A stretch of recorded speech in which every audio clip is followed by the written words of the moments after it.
Ok, vamos lá para o nosso vídeo número 5. Nós estamos retornando à linha principal do nosso estudo de lógica, né? O Pensando Sem Medo. Bom, lá no vídeo 2.1 eu havia falado sobre a importância da convergência e do método para nós encontrarmos a verdade. E nós já fizemos uma definição bem razoável do que é a verdade. Em breve, quando falarmos sobre a lógica e os raciocínios lógicos, vocês verão o porquê que foi tão importante definir e pensar em relação à verdade. Porém, em momento algum anteriormente, foi dito sobre como achar a verdade. Sabemos que ela é importante, né? Mas nós ainda não descobrimos como achá-la. Vamos ver como é que isso evoluiu ao longo do tempo, com não uma história factual, mas vamos fazer uma alegoria histórica de como é que evoluiu o pensamento humano em relação à verdade. Então, vamos partir aqui deste gráfico cartesiano, em que aqui nós temos o tempo crescendo neste sentido, e temos aqui a confiabilidade de uma informação crescendo neste sentido aqui. Ok? Vamos lá. Não vou me ater às questões do Big Bang, da origem da vida, da origem da inteligência, vamos pular isso aí. Antes da fala, nós, humanos e, quem sabe, muitos animais, têm os seus pensamentos sobre tudo aquilo que lhes chega a respeito do mundo. Mas só a partir do momento em que surge a fala, que os seres humanos podem contar uns aos outros as ideias que eles têm.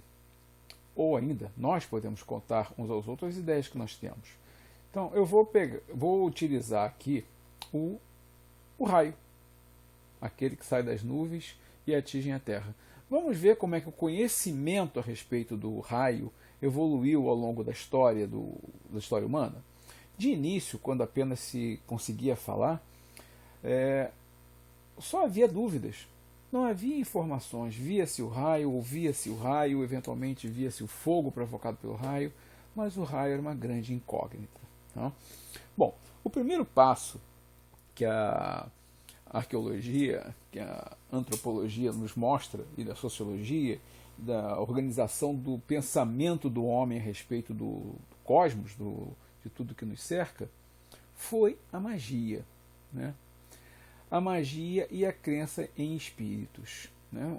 Então, essa é uma época em que a história humana é povoada por espíritos bons, maus.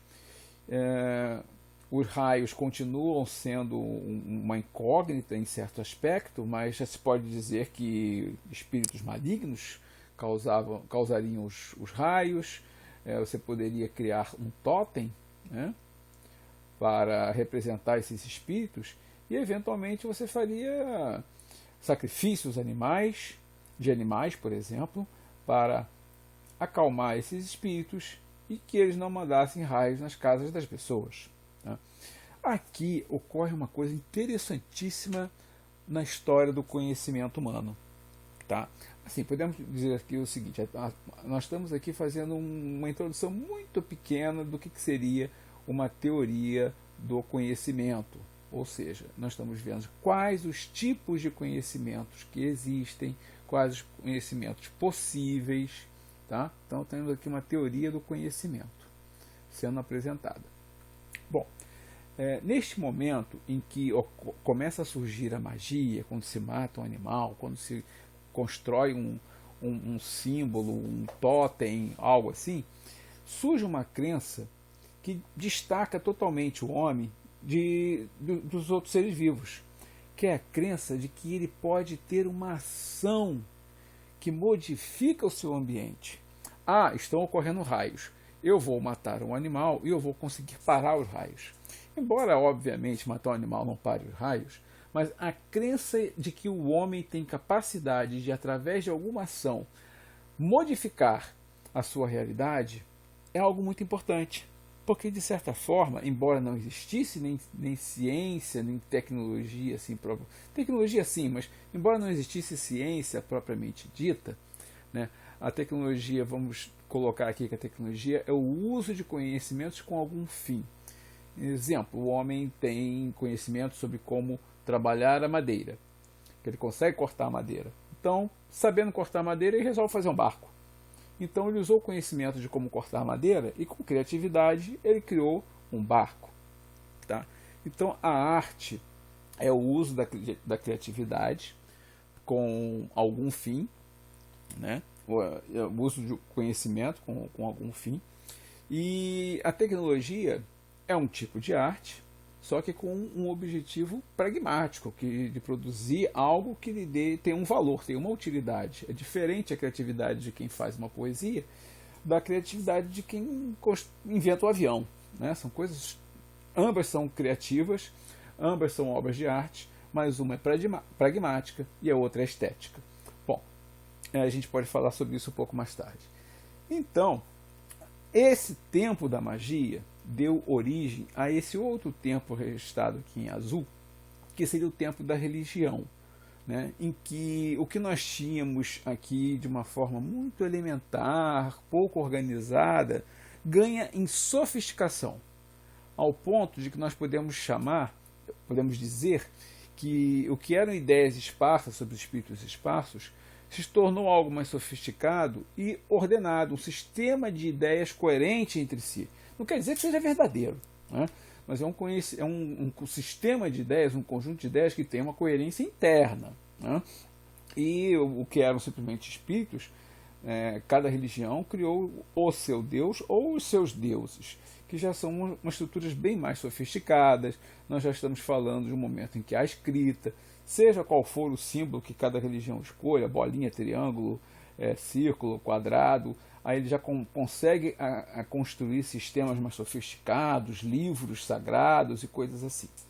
Mas tudo o que ocorre aqui no campo da magia e no campo da religião ainda está ocorrendo, né, neste sistema de pensamento aqui, em que o que nós temos em grande quantidade? Divergência.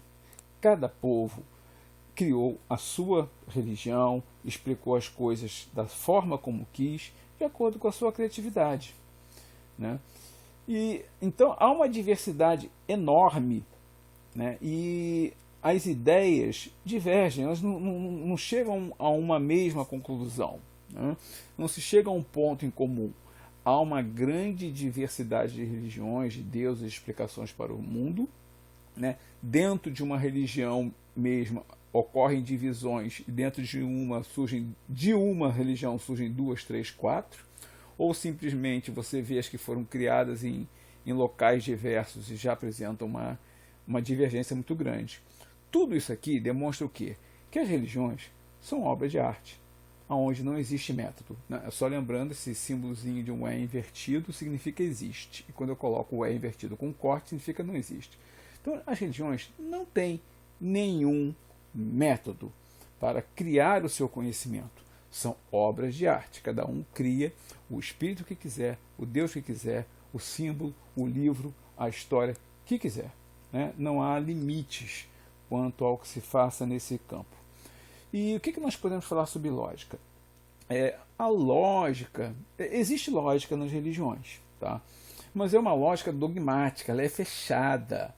Né? É uma lógica que nós vamos definir melhor lógica nos próximos vídeos, mas por enquanto entenda o seguinte: é uma lógica que parte de princípios que são dogmas, que são coisas que a gente simplesmente somos obrigados a aceitar, sejam verdades ou não. Então, o problema das religiões é que parte de um princípio sobre o qual não há nenhuma comprovação. E daí, logicamente, vão se chegando a outras conclusões. Tá? O problema é que o início não está muito legal. Este é o problema. Tá? E quando isso acontece, mesmo pensando de forma lógica, como você começou errado aqui, você chega a conclusões, muitas vezes chega a conclusões falsas. Tá. Então, aí, isso aqui, mas é o que tinha assim à época.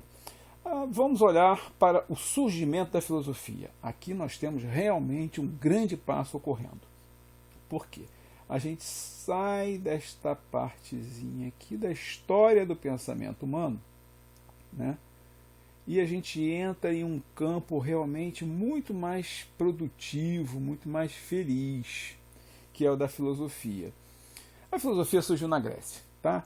E surgiu como? Os gregos, né, desenvolveram uma sociedade na qual várias pessoas tinham tempo para se dedicar a essas coisas, né? Não precisavam estar plantando ou criando, tinham tempo para parar e refletir sobre o mundo. E criou-se uma sociedade, já que os gregos moravam em ilhas, precisavam comerciar, então uma sociedade que investiu em navios. Então houve comércio, houve marinha. E o que acontece? Os gregos passam a tomar contato ao comerciar com diversos povos, ao visitar, ao receber os navios, ao conversar com esses outros povos. Eles começam a perceber que cada povo tem os seus dogmas e tem os seus tabus.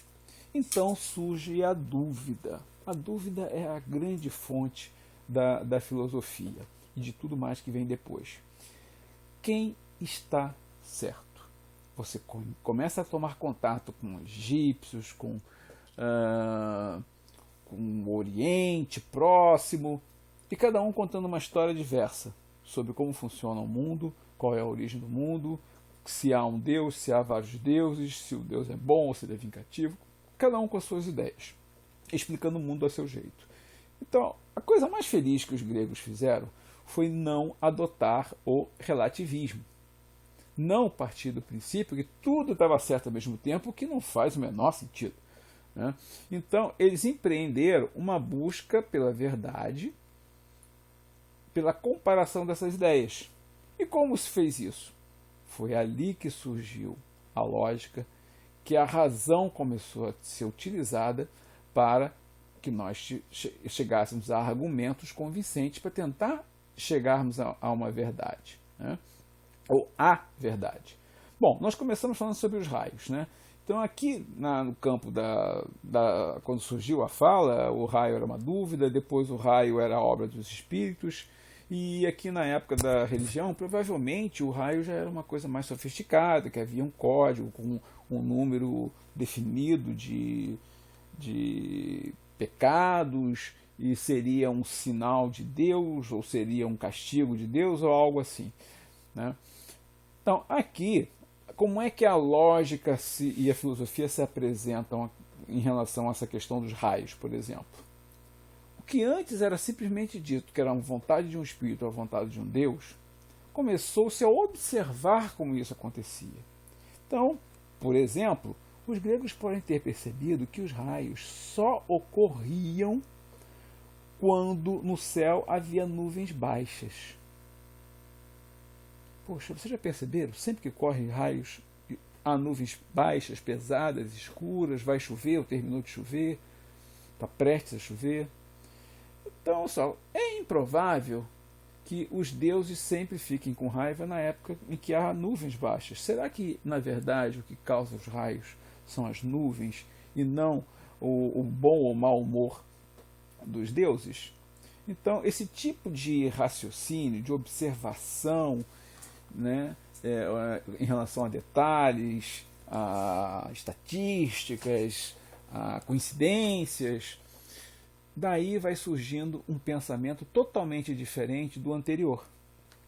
Exemplo, mais um exemplo. Dentro aqui do campo da magia ou da religião, se a Terra é plana, se a Terra é cúbica, se ela é esférica, é uma coisa que normalmente vai ser tratada de forma dogmática, vai se atender ao que um determinado livro disser. Mas aí os gregos olhavam o seguinte: olha, vamos olhar os nossos navios? Para qualquer direção que se olhe, se o navio vai se afastando do seu porto, vamos botar aqui um observadorzinho no porto, né, e aqui a linha do horizonte. Eu observava o seguinte: à medida que o navio ia se afastando, primeiro o casco deixava de ser visto, porque ficava abaixo da linha do horizonte, até que o mastro desaparecia e o navio desaparecia, em qualquer direção que se olhasse. Quanto mais distante, mais a parte de baixo do navio se desaparecia, deixava de ser vista.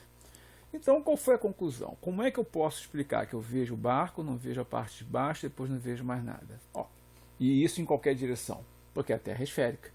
Isso aqui vai abaixando, né, em relação ao observador, e o navio vai saindo do campo de visão.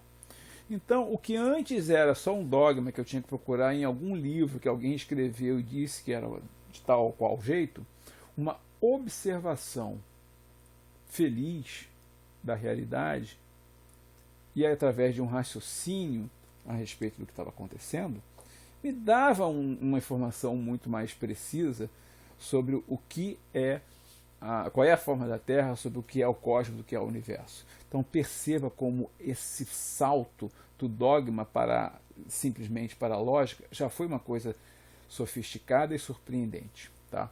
Pois bem, vamos partir para o campo verde aqui. Tá? Essa partezinha preta eu chegarei a ela depois. Então, depois da filosofia, nós damos um outro grande passo, que são as ciências. Vou destacar que aqui, enquanto estava na filosofia, passou-se a exigir a lógica. Tá? As explicações para o mundo não eram mais aceitas de qualquer forma.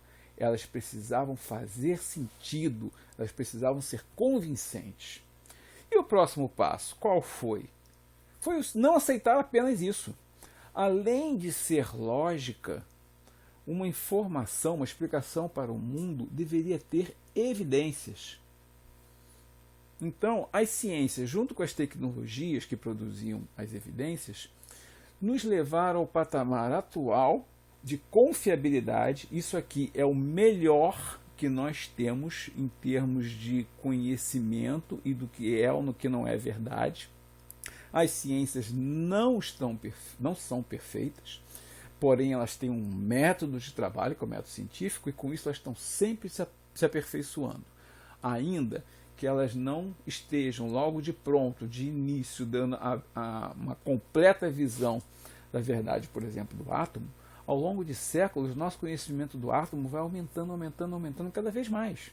Estamos cada vez mais próximos de um conhecimento perfeito e verdadeiro do que é o átomo. Então, olha só, a ciência é o melhor que nós temos, é o que mais seguramente consegue nos levar até a verdade, porque ela deu um salto do dogma para a lógica e deu um novo salto da lógica para a lógica mais evidências.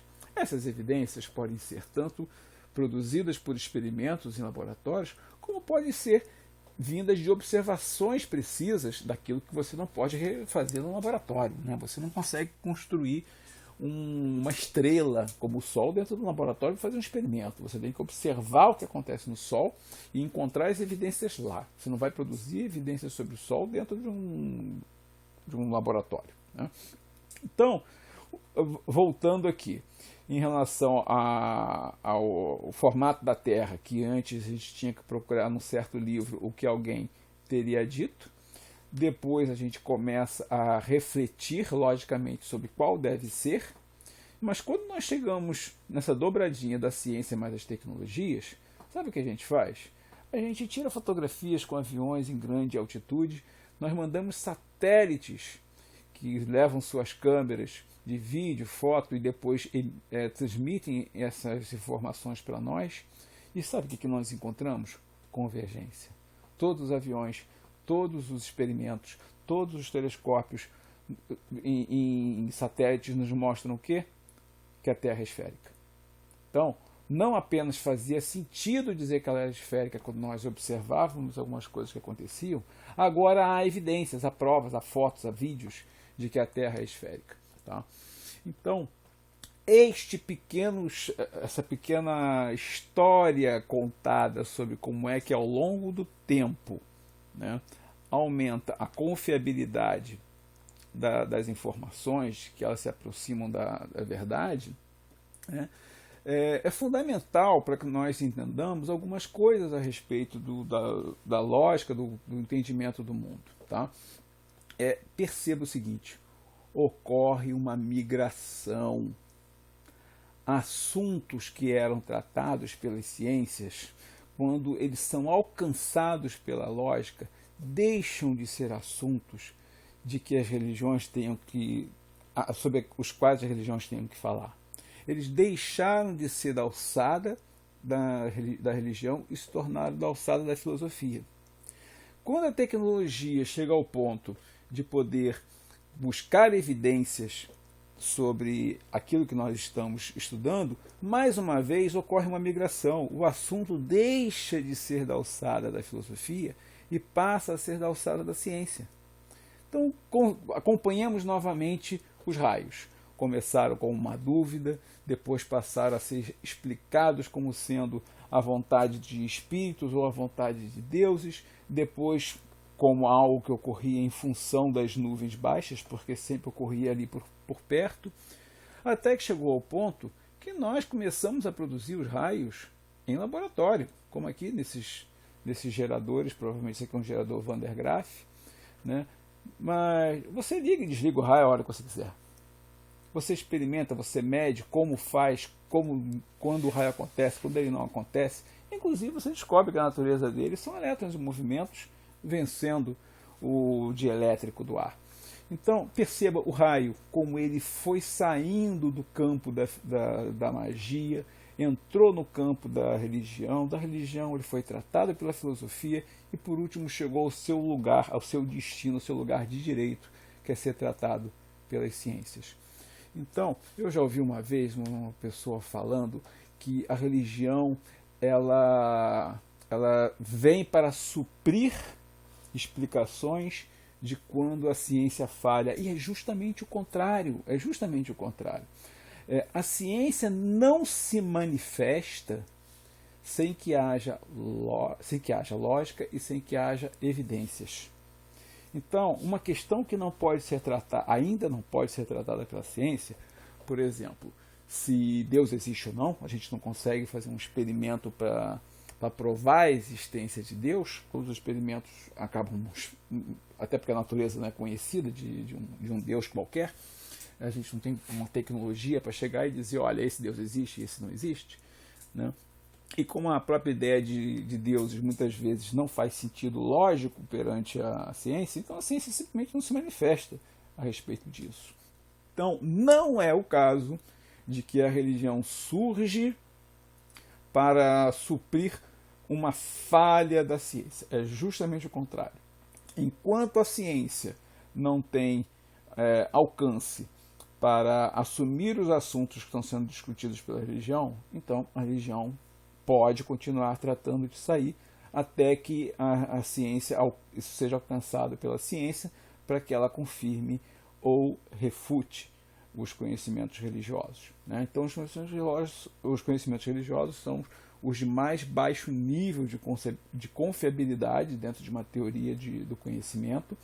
Os de conhecimentos filosóficos são os de confiabilidade intermediária e, pelo seu método, os conhecimentos científicos são os de mais alta confiabilidade. Ok? Então, agradeço a vocês por estarem aqui e continuaremos em breve. Ok? Antes de terminar, só relembrando que eu esqueci esse pontinho aqui, tá? É o seguinte, muitas vezes é dito que os religiosos muitas vezes se manifestam em relação à ciência da seguinte forma, aos cientistas da seguinte forma: não, eles falam isso porque eles não entendem. E desculpe, não tem nada a ver isso, tá? Parece que há um certo desprezo, uma certa pena das pessoas que raciocinam de forma lógica e que exigem a apresentação de evidências para aceitarem algo ou não como verdade, né? Muitas vezes eu vejo religiosos olhando para os não religiosos até com um olhar de pena, tipo, que pena, eles não entendem, eles não têm fé, eles não sabem, não conhecem a verdade. E é justamente o contrário, né? Aqueles que se baseiam simplesmente nos dogmas, nos tabus, estão bastante distantes da realidade e têm essa ilusão de conhecimento justamente porque não entendem o que é a lógica, e o que são as evidências e o que é toda a importância desse conhecimento. Ok? Fechando então, muito obrigado.